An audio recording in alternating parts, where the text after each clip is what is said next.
Alright, so this video ain't going to be for everybody. This is going to be for, like, a certain group of people.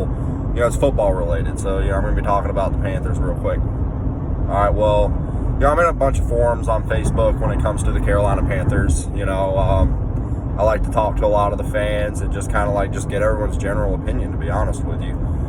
Well, I got into, a little debate with this guy. Nothing major or anything. I don't really like to get into too much crap on Facebook, but, me and this guy got into talking, and he was, we obviously moved on from Cam in the offseason. Teddy Bridgewater is going to be our starting quarterback for the foreseeable future, at least for the next 3 years or so. Well, this is what really gets under my skin. I can't stand the casual fans. If anybody really knows me, really knows me, they know that I'm like a sports junkie. They know that, all I do is, watch football, baseball, basketball, anything sports related. That's what I do. It's always been kind of like a dream of mine to get into talking about sports and do it as a career. So I follow it very hard. And the casual fan really pisses me off because, a lot of people watched Cam Newton play. And you would see the flashy, 25, 30-yard play where he just bulldozes and trucks someone, and that's all good. That's awesome, But what people forgot is when he busts off a 20-yard run on a 3rd and 17 to pick up a first down, as this dude decided to roll out of a clean pocket and, ends up taking a sack because it's a lot harder for your offensive lineman to block a guy, it's harder to block a guy when, your quarterback's, facing, or the back of a defender is facing the quarterback, if that kind of makes sense. And that's a lot of the times what would happen with Cam Newton. He'd just make a bonehead decision and get out of a clean pocket and try to make something happen. Or, he's going to try to make a play and run around and scramble around. And, realistically, a smart quarterback's just going to chuck it out of bounds and survive another down. Whereas he's going to try to make a play, get sacked, or even just force a pass and throw an interception. That's not the correct way to play football.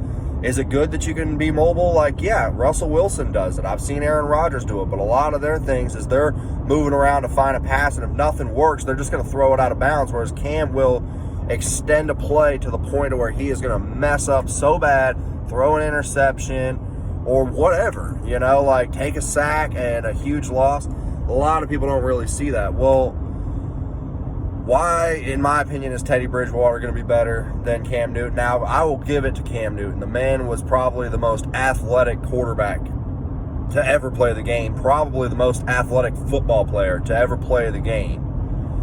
But he's a quarterback. He's not a running back, okay? His legs were nice. But you know what? For a running quarterback in the NFL, you're not going to last like Tom Brady going into his 40s, Drew Brees going into his 40s.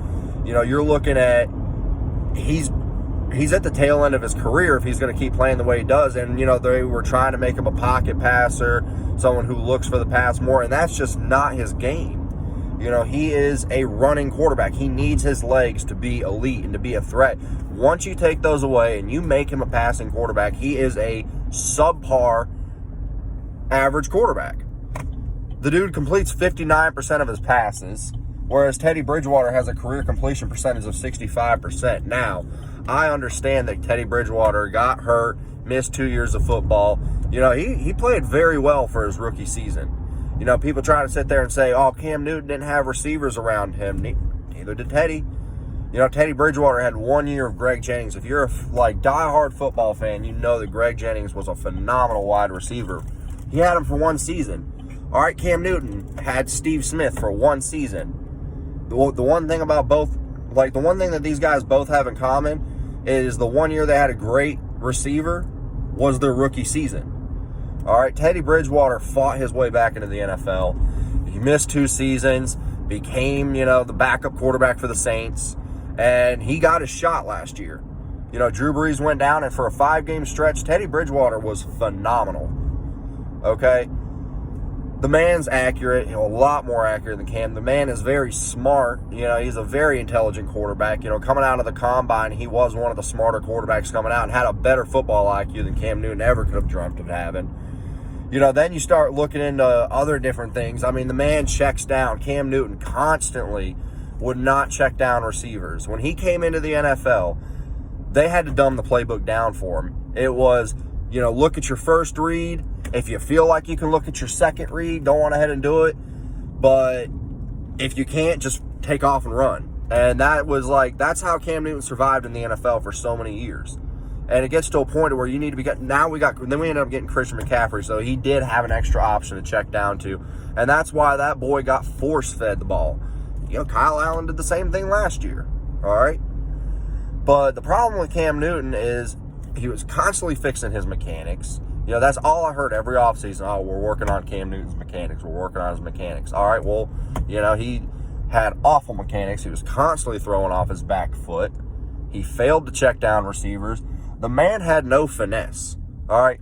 If you were 5 feet away from Cam or you were 80 yards away from Cam, he was going to throw that ball to you at 100 miles an hour. There's no touch, all right? And, there's just a lot of things that I can really sit here and just list off everything for you and tell you, what was wrong with Cam's game. Cam, to me, reminds me of a Hummer, all right? He reminds me of a Hummer. It's really flashy. It's really nice. It does a lot of cool things. At the end of the day, though, it's going to constantly be in the shop. You're going to have issues with it, and it's not the most dependable vehicle. Teddy Bridgewater, on the other hand, is a Toyota Corolla or Camry, whatever you want to call it. That thing is going to run you 300,000 miles. That thing is going to be dependable, and every time you go and start up that car, it's going to go. Has he been hurt? Yes, he got hurt. Every quarterback gets hurt. Cam Newton got hurt. He just happened to get his early. But what I mean by dependable is that man's going to make the smart passes. If you're a football fanatic, you know who I'm about to compare him to. He's a better Alex Smith, a good game manager. A lot of people don't understand, last year we, got bit by the injury bug, all right? And that's a big reason why we faltered, It's just time for a new era. It really is. Cam Newton took us to the Super Bowl, and everyone wants to sit there and say, oh, he's the only reason that we went to the Super Bowl. Well, that's some bullshit. All right, that year we had a top 5 defense. I can't remember. I want to say it was the second or the third best defense in the NFL. We had a top 5 offensive line that year. This is back when we still had Trey Turner and Andrew Norwell on the interior. We had some ballers. A lot of people sit there and be like, oh, he won 3 division titles in a row. One of them years we went to the Super Bowl. All right, well, the first year we bust out a 12-4 record. All right, that's cool. That's cool.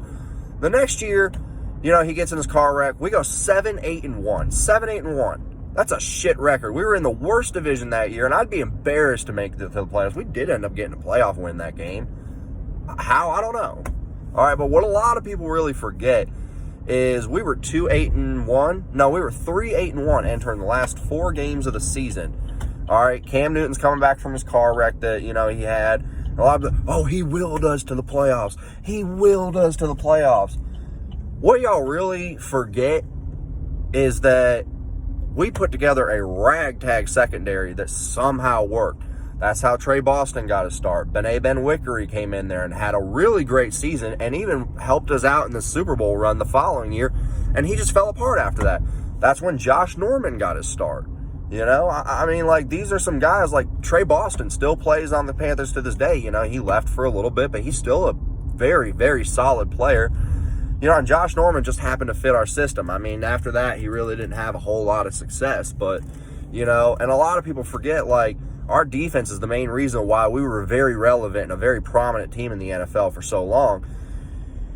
Realistically, the following year after we draft Cam, we get Luke Kuechly, which was a great draft pick. The man was Luke was not the face of our franchise. Obviously, Cam was, but Luke was the face of our defense and was the biggest reason why. A lot of people don't sit there, and a lot of people forget that we had Thomas Davis on our team for so long, and he was a guy who could never remain healthy. He was always on the injured reserve list. Well, he finally, in that year that we went 12-4, finally got healthy.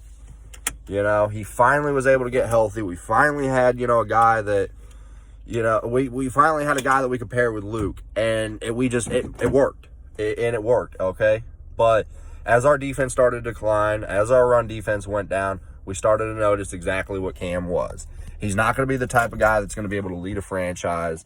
I mean, you want to sit here and tell me, like, you got to have people around you. Look at Russell Wilson. Russell Wilson has had an offensive line for years, and the defense is not what it was when they won the Super Bowl, and he has no run game. Ever since Marshawn left, they've had nothing. Like Chris Carson finally, kind of stepped up to the plate, but that's like 1 year. And he gets injured all the time, all right? Look at Peyton Manning. I've seen the Indianapolis Colts with horrible, horrible defense, all right? Like, just god-awful. No offensive line, no run game. It was just, but that offense was humming because of Peyton Manning, because he's the smartest quarterback in the NFL, like, ever, to play the game. Not currently, granted, he's retired, obviously, but not during his time, ever. The man had the highest IQ. All right, so I don't know. Obviously, half of y'all aren't going to really sit here and comprehend what I'm saying. Like, not saying y'all are incompetent, but, like, I obviously take this a step further, and this is my life. This is really my life. I love sports. So, but, maybe somebody out there was wondering why we moved on from Cam Newton and why Teddy Bridgewater is going to be our starting quarterback, or is he going to be good enough to lead us? Like, you probably don't even know who he is. Like, this man was actually a really good quarterback for the University of Louisville when he came out of college. And in Minnesota, he did, as good as you could do. They weren't a passing team back then. That's when they had Adrian Peterson. His rookie year, Adrian Peterson won the NFL MVP, ran for almost 2,000 yards. Like, and I'm sorry, if I'm a rookie quarterback coming into the NFL, and I got Adrian Peterson as my running back, you best believe I'm handing that rock off to that motherfucker 30, 40 times a game. He didn't get 30, but 25, 30 plus times a game. I'm winning the game through Adrian Peterson. I'm just going to learn the playbook the rest of the year and just wing it. That's what he did. He just so happened and got hurt the following year. But the man is, I don't know, 23-11 as a starter. He's a winner, obviously. And like I said, he completes 65% of his passes. All right, compared to a career 59% thrower in Cam Newton. Does Cam Newton have more career passes? Yes. But I'm sorry, like, you don't go from a guy who completes 65% of his passes to overnight going to completing 59%. You are who you are, and Cam Newton was who he was. He was a runner, but he was very inaccurate. He constantly overthrew the ball. He had no finesse, no touch, was not, like, smart enough to sit there and go through his progressions and, try to find, the 1 year he did it, and we had a great offensive line that year, so he did have a little bit more time. But the 1 year was the Super Bowl year, and he just would sit there and take what the defense gave him, and he just went away from that. I'm excited for the new era. I love Matt Rule. I like Teddy Bridgewater. When it came into free agency, I wanted us to get him. I was very ecstatic when we got him. So if anybody's watching this and, maybe you've had a few questions about it, I don't know. I highly doubt it, because I doubt anybody really takes football as serious as I do. There's a few, like, diehards out there in my Facebook friends group. But this video is for you guys. I hope you guys enjoyed, and I hope y'all have a great day.